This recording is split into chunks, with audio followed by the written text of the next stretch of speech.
Bismillahirrahmanirrahim. Assalamualaikum warahmatullahi wabarakatuh. Perkenalkan, nama saya Muhammad Alwaja dari kelas 10 MIPA 3. Di sini saya bertugas membuat video tentang presentasi dengan materi aspek Pancagatra dalam wawasan Nusantara. Langsung kita masuk ke materinya, yaitu apa itu Pancagatra? Pancagatra merupakan aspek-aspek yang menyangkut kehidupan, pergaulan, serta interaksi antar manusia dalam kehidupan berbangsa dan bernegara. Aturan, ikatan, kepercayaan, serta kegiatan sehari-hari masyarakat merupakan intisari dari Pancagatra. Nah, Pancagatra juga bisa disebut dengan aspek sosial.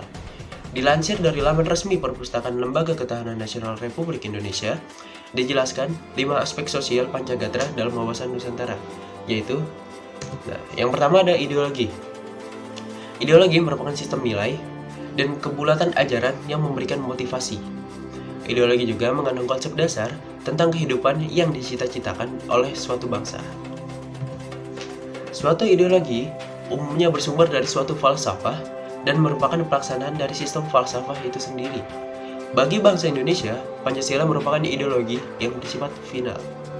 Pancasila tidak bisa dirubah ataupun ditawar. Nilai-nilai yang ada pada Pancasila bersumber dari nilai-nilai dasar budaya bangsa Indonesia yang sudah ada sejak ratusan tahun lalu.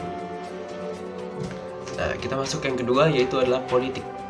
Sistem politik di Indonesia disusun berdasarkan nilai-nilai yang ada pada ideologi Pancasila dan Konstitusi Undang-Undang Dasar Negara Republik Indonesia tahun 1945.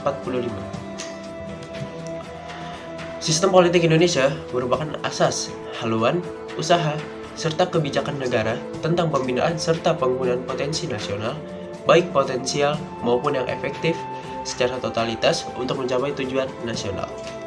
Dalam sistem politik, terdapat kegiatan politik.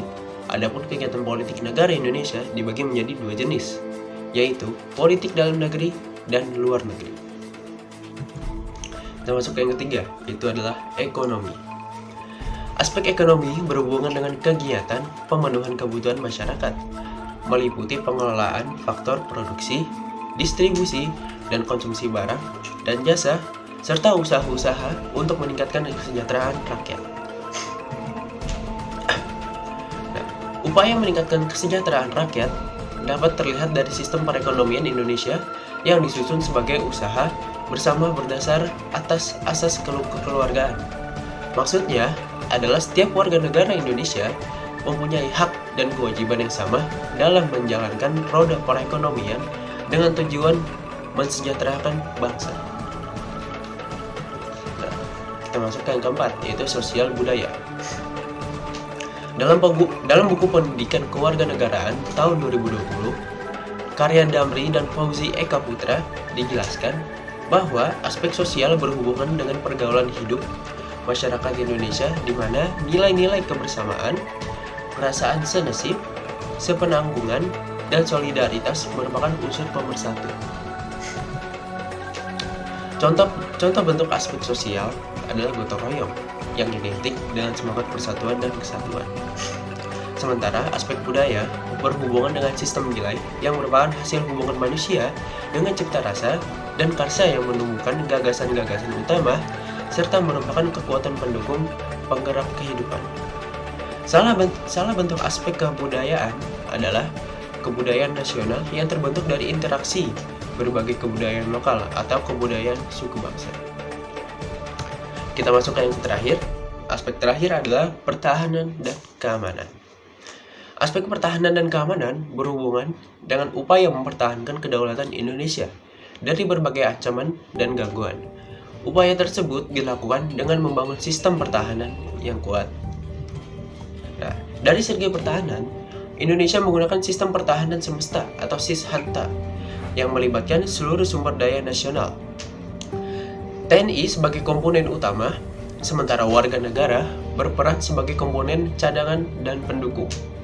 Jadi, upaya mempertahankan kedaulatan Indonesia dilakukan oleh semua komponen, tidak hanya TNI, tetapi juga warga negara. Semua bersatu padu untuk mempertahankan kedaulatan dan keutuhan wilayah negara Indonesia. Nah, mungkin itu saja dari presentasi tentang materi aspek Pancagatra dalam wawasan Nusantara. Jika memang ada salah kata, mohon dimaafkan. Sekian, wassalamualaikum warahmatullahi wabarakatuh.